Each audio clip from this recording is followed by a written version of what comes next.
Hi everyone, a very good morning to all of you. My name is Nikita Singh and I welcome you all to our English class. और आज की इस class के अंदर हम बात करने वाले हैं कुछ कंफ्यूजिंग होमोफोन्स के बारे में.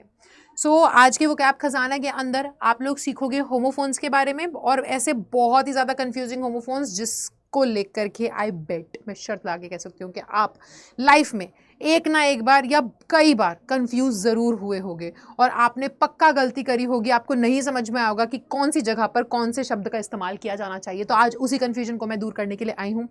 तो अगर आप नए हैं इस चैनल पे तो इस चैनल को सब्सक्राइब करना मत भूलना. और डेली सुबह 6 बजे आपके लिए वीडियोस आती हैं जिसमें हम आपकी बेसिक इंग्लिश ग्रामर और साथ ही साथ वोकैब को इम्प्रूव करने की पूरी कोशिश कर रहे हैं. तो इन वीडियोस का फ़ायदा उठाइए, देखिए और साथ ही साथ अपनी इंग्लिश को इम्प्रूव कीजिए. होमोफोन्स क्या होते हैं, सबसे पहले हम बात करते हैं इस बारे में. तो होमोफोन्स देखिए, होमोफोन्स ऐसे शब्द होते हैं जिनका एक सेम प्रोनाउंसिएशन होता है, एकदम सेम सुनने में, ठीक है. लेकिन क्या होगा, लेकिन ना उनका जो मीनिंग है वो अलग अलग होता है. जैसे कि रोज़ और रोज़, अब ये 2 रोज़ लिखे हैं यहाँ पे, जैसे कि स्प्रिंग और एक बहुत ही आसान सा मैं आपको बताती हूँ दूसरा वाला भी एक होता है स्प्रिंग. अब यहाँ पे ये दोनों शब्द जो हैं वो आपको लग रहे होंगे कि स्प्रिंग क्या एक तो है, ये दोनों है ना. तो देखो स्प्रिंग और स्प्रिंग आपको देखने में, सुनने में, बोलने में एक जैसे लग रहे हैं, है ना. आप इनको सोचोगे एक ही वर्ड है लेकिन इनके 2 अलग अलग मतलब हैं. एक स्प्रिंग होती है वो ऐसी गोल गोल गोल गोल गोल गोल स्प्रिंग जो घूमी हुई रहती है, उसको आप ऐसे पिचकाते हो तो एकदम से छलांग मारती है. एक स्प्रिंग होता है आपका सीजन, स्प्रिंग सीजन, जब बाहर फूल खिल रहे होते हैं, सूरज चमचमा रहा होता है एकदम, तो वो ठीक है. तो एक क्या है, एक तो आपका एक टूल हो गया, एक स्प्रिंग हो गई जो आपने अपने घरों में चीज़ों में लगी हुई देखी होगी, और एक आपका सीजन हो गया. तो देखो ये होते हैं होमोफोन्स जो कि देखने में भी एक जैसे लग रहे हैं और मोस्ट इंपॉर्टेंटली प्रोनाउंसिएशन जो होगा इनका, जो उच्चारण होगा इनका, वो एक जैसा होगा, ठीक है. बट इन दोनों शब्दों के अर्थ अलग अलग होते हैं. तो ये चीज़ बहुत ज़रूरी है. ये होमोफोन्स हैं. अब आज हम बात करने वाले हैं ऐसे ही कंफ्यूजिंग होमोफोन्स के बारे में. तो शुरू करते हैं सबसे पहले इससे. एक्सेप्ट और एक्सेप्ट बहुत बच्चे देखे हैं मैंने, बहुत लोग देखे हैं मैंने जो इस कॉन्सेप्ट में हो जाते हैं कंफ्यूज. उनको समझ में नहीं आता कहाँ पर एक्सेप्ट यूज़ करना है और कहाँ पर एक्सेप्ट यूज़ करना है.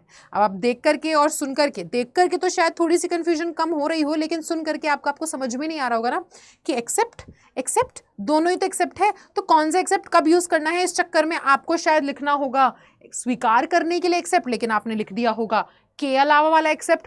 तो इसकी जगह इसका यूज़ या इसकी जगह इसका यूज़ ज़रूर किया होगा कभी ना कभी. गलती हम सबसे होती है, लेकिन आज हम अपनी गलती सुधार लेते हैं. जब हम लिखते हैं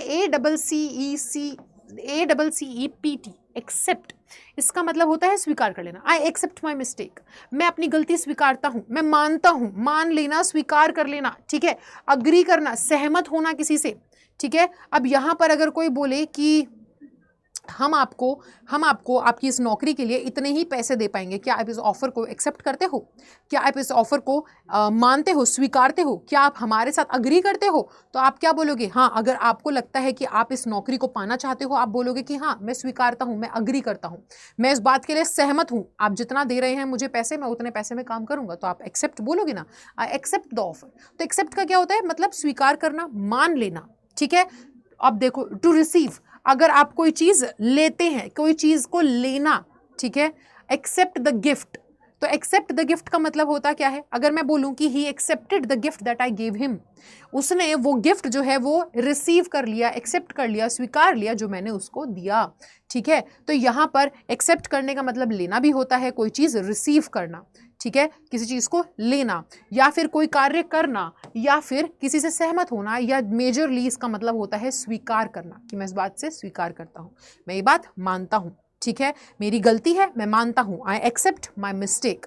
यहाँ पे एग्जाम्पल देखिए, I will be very happy to accept your invitation, मैं बहुत ही खुश होऊंगा तुम्हारा इन्विटेशन पा करके, ठीक है. तुम्हारा इन्विटेशन पा करके और तुम्हारे इन्विटेशन से अग्री करके, तो मैं क्या होऊंगा, बहुत ही ज़्यादा खुश होऊंगा. यानी कि अब आप क्या कह रहे हो कि किसी की शादी है और वो आपके जो दोस्त हैं वो कह रहे हैं कि भाई हम आपको बुलाएंगे शादी में, तो आप आओगे. तो आप क्या कहते हो कि हाँ हाँ, इन्विटेशन पा करके, इन्विटेशन रिसीव करके मैं बहुत ही ज़्यादा खुश होऊंगा, मैं क्यों नहीं आऊँगा, मैं ज़रूर आऊँगा, ठीक है. तो आप अग्री कर रहे हो, आपको जो इन्विटेशन मिल रहा है, देखो है ना, आप अग्री कर रहे हो कि आप आओगे, आपको बहुत अच्छा लगेगा, आप स्वीकार कर रहे हो उस बात को, आप रिसीव करने के लिए तैयार हो इन्विटेशन, है ना. तो ये होता है एक्सेप्ट का मतलब.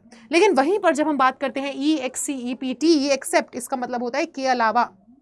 है ना। अगर मैं बोलूँ the whole class will come with me except Anjali, तो इसका मतलब क्या हुआ कि पूरी क्लास, द होल क्लास, पूरी class will come with me, वो मेरे साथ आएगी, एक्सेप्ट अंजलि, अंजलि के अलावा। तो जब मैं EXCEPT लिखती हूँ, इसका बेटा प्रोनाउंसिएशन होता है एक्सेप्ट, लेकिन इसका मतलब होता है के अलावा, इसके अलावा, उसके अलावा, एक्सेप्ट दिस, एक्सेप्ट दैट, ठीक है।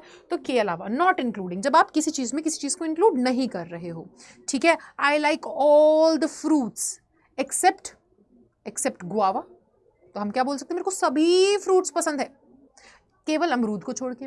किसी को बच्चे, बहुत सारे बच्चे होते हैं ना जो करेला पसंद नहीं करते हैं, ना पसंद करते कि मुझे सारी सब्जियां खा लेता हूँ करेला को छोड़ करके, तो आप उसको कैसे लिखोगे इंग्लिश में, या आप लोग मुझे कमेंट सेक्शन में बताओगे। तो एक और एग्जांपल देखिए, they all failed except for Jane, class में हर एक बच्चा फेल हो गया, किसके अलावा, जेन के अलावा। तो यहाँ पर ये होता है एक्सेप्ट, और एक्सेप्ट का मतलब एक होता है स्वीकार लेना, अग्री करना, कोई चीज़ लेना, मानना, और एक होता है के अलावा।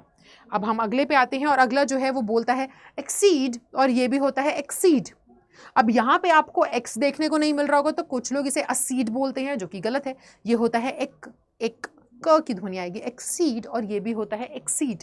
अब इस एक्सीड का मतलब क्या होता है, मान लेना, ठीक है, मान लेना। अब यहाँ पे दो तरीके के मान लेना होता है। एक होता है कि आप ना मान लेते हो, कोई आपसे कोई कह रहा है कुछ करने के लिए, कि अरे प्लीज ये कर दो कर दो कर दो, क्या मैं ये कर लूँ, तो आप मान गए, कर लो भाई, ठीक है।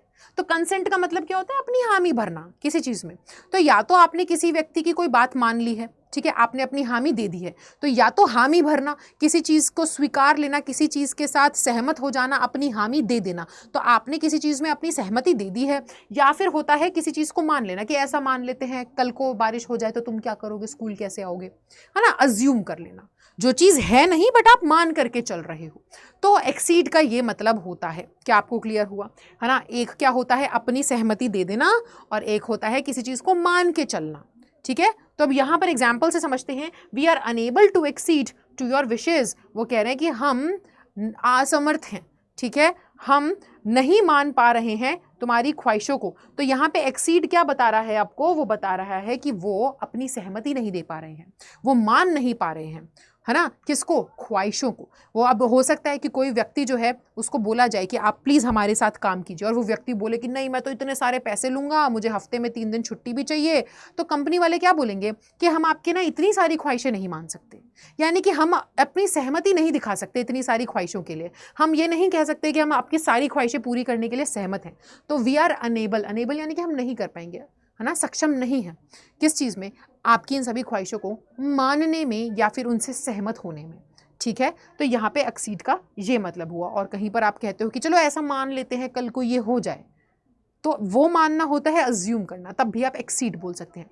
अगला जो वर्ड है वो है EXCEED, इसका मतलब होता है लिमिट से पार चले जाना, ठीक है, अधिक हो जाना। टू सरपास, सरपास यानी कि आपको कोई एक लिमिट दे रखी थी, आप उसको भी क्रॉस कर गए, ठीक है। और गो बियॉन्ड द लिमिट।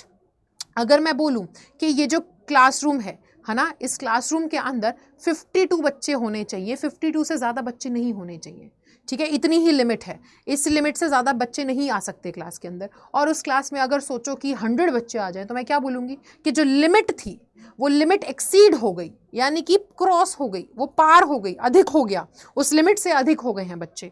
तो देखो, the number of passengers must not exceed 52, तो यहाँ पे कहा जा रहा है कि इससे अधिक नहीं होना चाहिए, है ना, नॉट लगा हुआ है तो कह रहा है कि अधिक नहीं होना चाहिए, ठीक है। तो यानी कि अब सोचो, फॉर एग्जाम्पल अगर कोई मूवी है, आप मूवी देखने गए और मूवी थिएटर में केवल 100 ही सीट्स थी, है ना, मूवी थिएटर में आप देखने गए और मूवी थिएटर में केवल 100 ही सीटें थी, लेकिन हुआ क्या कि मूवी टिकट काउंटर पर टिकट्स जो हैं वो कितनी बिक गई, वो बिक गई 250। तो यहाँ पर क्या कहा जाएगा कि भाई जितनी सीट थी उससे ज़्यादा बिक गई हैं। तो यानी कि लिमिट क्या थी, केवल 100 ही लोग मूवी देख सकते थे, इतनी ही सीटें थी, लेकिन हुआ क्या कि 250 टिकट्स बिक गई, तो 250 लोग आ गए। तो क्या कह सकते हैं हम, द लिमिट एक्सीडेड, है ना, the limit exceeded, the limit of the theatre was 100 people but it exceeded, ठीक है। तो क्या हो गया कि जो लिमिट थी थिएटर की वो केवल 100 लोग थी, लेकिन वो क्रॉस हो गई, लोग उससे अधिक हो गए, 250 लोग आ गए, 150 लोग एक्स्ट्रा आ गए, ठीक है, तो यहाँ पे बोला जा रहा है कि जो गाड़ी है, जो बस है, उसके अंदर केवल 52 लोग आ सकते हैं, केवल 52 लोग आ सकते हैं, इससे ज़्यादा नहीं होने चाहिए, इससे अधिक नहीं होने चाहिए। तो जो नंबर है पैसेंजर्स का, जो संख्या है पैसेंजर्स की, यात्रियों की, वो इससे ज़्यादा अधिक नहीं होनी चाहिए, 52 से अधिक नहीं होनी चाहिए। तो एक एक्सीड होता है अधिक होना, किसी चीज़ को क्रॉस कर जाना, लिमिट क्रॉस करना, और एक होता है किसी चीज़ को मान लेना या अपनी सहमति दे देना, ठीक है।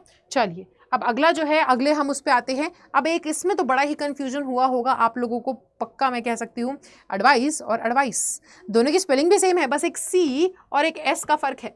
तो ये होमोफोन्स भी बड़े ज़्यादा हम लोग को कंफ्यूजिंग लगते हैं, हमें समझ में नहीं आता क्या करें, कैसे करें, कब करें, कौन सा कहाँ पे इस्तेमाल करें। पक्का आपने कभी कोई मैसेज लिखते हुए या फिर एग्जाम में लिखते हुए पक्का गलती करी होगी, एडवाइस और एडवाइस में आपको नहीं समझ में आया होगा। एडवाइस जब हम बात करते हैं बेटा इस वाले के बारे में, तो ये होता है सलाह, ठीक है। जब हम इस एडवाइस के बारे में बात करते हैं तो सलाह, ठीक है। और जब हम एडवाइस एस वाले एडवाइस की बात करते हैं तो वो हो जाता है कार्य, सलाह देना, ठीक है। तो एक होती है सलाह। अब जैसे कि ये पेन, तो ये क्या है, ये पेन है, ये नाउन है, इस चीज़ का नाम ही ये है, नाउन, पेन, ठीक है। लेकिन अब वहीं पर अगर देखो, अब क्या होता है, रनिंग, रनिंग क्या है, रनिंग एक आप समझो, स्विमिंग, स्विमिंग क्या है, स्विमिंग एक तरीके का एक स्पोर्ट्स है ना, एक तरीके का आप स्पोर्ट्स कह सकते हो, वाटर स्पोर्ट्स। स्विमिंग क्या है, एक तरीके का वाटर स्पोर्ट्स है। स्विमिंग करना, ठीक है, वो अलग हो जाता है। तो अब आप इसको सिंपल तौर से समझो कि जब आप सलाह के बारे में बात कर रहे हो तब आप कौन सा वाला, ये वाला एडवाइस लिखोगे। लेकिन जब आप किसी को सलाह दे रहे हो, सलाह देने के बारे में बात कर रहे हो, तब आप ये वाला एडवाइस यूज़ करोगे, ठीक है। तो सलाह यानी कि कोई भी सजेशन या कोई भी रिकमेंडेशन किसी को दिया जाए, जो कि दिया जाता है लोगों को क्या करने के लिए, जब सलाह, बेसिकली इंग्लिश में ना जाते हुए अगर आप हिंदी से समझे, रिकमेंडेशन, सजेशंस क्या होते हैं, सुझाव, ठीक है, कि आप किसी को कोई चीज़ का सुझाव देते हो या सलाह देते हो। तो सलाह को कहते हैं हम एडवाइस, जिसमें सी लगता है, ADVICE, ठीक है। My advice is that you should see a doctor, मेरी सलाह ये होगी कि तुम्हें डॉक्टर को देखना चाहिए, है ना, दिखाना चाहिए। तो अब ये जो दी गई है, ये क्या है, ये दी गई है एडवाइस, एडवाइस दी गई है। आई एडवाइज्ड हिम, आपने एडवाइस किया, आपने वो कार्य किया। जब ये कार्य बन जाता है तब आप ये वाला लिखते हो, ये वर्ब है, तब आप ये वाला एडवाइस लिखते हो। लेकिन जब आप उस कार्य को कर नहीं रहे होते, उस कार्य के बारे में बात करते हो, तब आप ये कहते हो, तब आप ये वाला एडवाइस यूज करते हो। तो ADVICE क्या है, वो कह रहा है कि मैं ये एडवाइस दूंगा, ठीक है। तो कार्य के बारे में बात हो रही है, वो कह रहे हैं कि मेरा ये कहना होगा, मेरी ये सलाह होगी कि डॉक्टर को दिखा लो, ठीक है।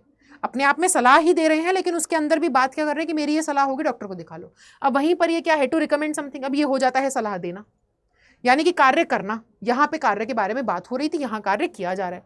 I wouldn't advise sleeping pills but a nice warm bath might do the trick. अब किसी व्यक्ति को अगर रात को नींद ना आए, बिल्कुल नींद नहीं आती है, तो वो डॉक्टर के पास जाकर के बोले कि भाई मुझे नींद की दवा दे दो, तो डॉक्टर क्या बोलेगा कि मैं ये सलाह नहीं दूंगा कि तुम स्लीपिंग पिल ले लो, रात को गर्म पानी से नहाओ, नींद आ जाएगी। तो वो सलाह देने के बारे में बात कर रहे हैं ना, है ना। तो यहाँ पर अब क्या है, एस वाला एडवाइस। तो जब सलाह देने का कार्य हो तब आप क्या हो, तब आप ये वाला यूज करेंगे। जब सलाह दिया ना जा रही हो बल्कि केवल उसके बारे में बात हो रही हो, तो ये वाला एडवाइस यूज होगा, ठीक है। आई होप क्लियर हो। चलिए अब हम आते हैं अगले पर, और ये है अफेक्ट और ये है effect. And I am very sure कि आप पक्का कभी ना कभी इसमें भी अटके होंगे, कब अफेक्ट बोलना है, कब इफेक्ट बोलना है, नहीं समझ में आया होगा, गलती हुई होगी, हर किसी से होती है, बट अब से ये गलती नहीं होगी। सो अफेक्ट, AFFECT का मतलब होता है प्रभावित करना, टू चेंज और मेक अ डिफरेंस, कोई बदलाव लेकर के आना, प्रभाव डालना किसी पर, है ना, कोई एक फर्क लेकर के आना, तो वो होता है affect. Your attitude will affect how successful you are, ठीक है। ये रिपीट हो गया है sentence, your attitude will affect how successful you are. तुम्हारा जो एटीट्यूड है, तुम्हारा जो बर्ताव है, वो इस बात में बदलाव लेकर के आएगा, इस बात को प्रभावित करेगा जिंदगी में कि तुम कितने सफल होते हो।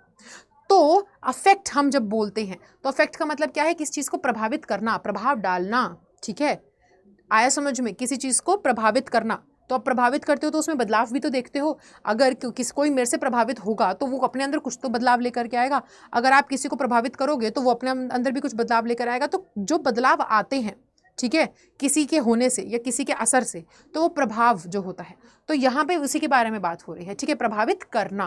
तो वो कह रहे हैं कि तुम्हारा जो बर्ताव रहेगा जिंदगी में, ठीक है, तो उसी से पता चलेगा कि तुम कितने उसका प्रभाव किस बात पे पड़ेगा, तुम्हारा ज़िंदगी में प्रभाव कैसा है उस बात का, जो तुम्हारी ज़िंदगी में बर्ताव कैसा है उस बात का प्रभाव पड़ेगा कि भाई तुम ज़िंदगी में कितने सक्सेसफुल होगे। अच्छा प्रभाव, अच्छा बर्ताव होगा तो अच्छे आप बनोगे, है ना, ज़्यादा सफल रहोगे। बुरा बर्ताव होगा तो फिर कम सफल रहोगे। तो इस बात को, ये जो आपका बर्ताव है वो क्या है, प्रभावित कर रहा है आपकी सफलता को। यहाँ पर बोला जा रहा है इफेक्ट, EFFECT, ये क्या होता है, प्रभाव, है ना, ये होता है परिणाम, रिजल्ट।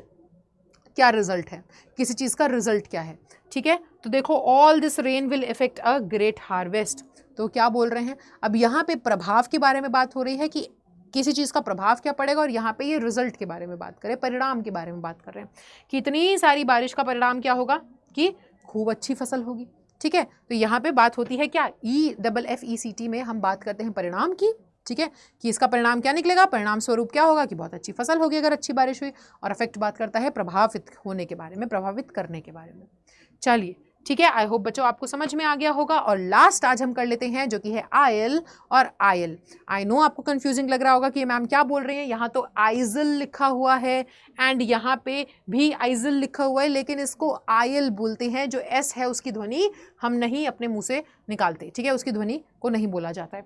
सो आयल और आयल। अब ये वाला जो आयल होता है, आपने देखा है बस, आप जब बस में जाते होंगे तो बस में क्या होता है कि बस में ना यहाँ पे भी एक सीट बनी हुई है, यहाँ पे भी एक सीट है, यहाँ पे भी एक सीट है, यहाँ पे भी एक सीट है, फिर उसी तरीके से यहाँ पे भी, यहाँ पे भी, यहाँ पर भी सीट होती है ना, इस तरीके से सीट्स बनी होती हैं बस में, दो दो दो दो दो दो, ठीक है। तो ये बस की सीट होती है और यहाँ पर कंडक्टर बैठता है, ड्राइवर बैठता है, कंडक्टर बैठता है। तो इस तरीके से आपकी बस होती है। तो बस में क्या होता है, एक तो यहाँ से दरवाज़ा और एक तो यहाँ से दरवाज़ा। तो बेटा दो सीटों, दो रो में, ठीक है, ये एक सीट की रो है, ये एक सीट की रो है, उसके बीच में जो रास्ता बनता है ना उसको हम क्या बोलते हैं, उसके बीच में जो रास्ता बनता है उसको हम आयल, ये वाला आयल कहते हैं, ठीक है। द पैसेज यानी कि वो गलियारा, वो रास्ता जो दो सीट, दोनों तरफ सीट है, इस तरफ भी सीट है, इस तरफ भी सीट है, तो दोनों तरफ सीट के बीच में जो गलियारा बनता है, जो रास्ता बनता है, उसे आयल बोलते हैं, ये वाला आयल।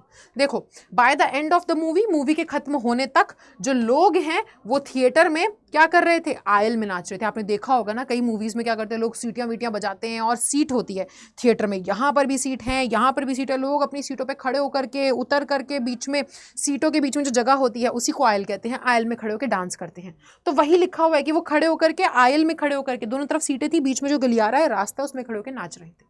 अब आते हैं इस आयल पे, तो बेटा इसे आइलैंड भी बोला जाता है। आप आइलैंड बोल लो या आप आयल बोल लो, इसको इस नाम से भी जाना जाता है। तो आइलैंड जब आप बोलते हो तब भी आप एस की ध्वनि नहीं निकालते ना, वैसे ही आपको इसमें भी नहीं निकालनी। टापू, सिंपल, ये तो आप जानते ही हैं टापू क्या होता है ना। The deserted oil was in the middle of the Atlantic ocean. तो कह रहे हैं कि डेजर्टेड यानी कि सुनसान, जो सुनसान टापू है वो अटलांटिक ओशन के बीच में था, ठीक है।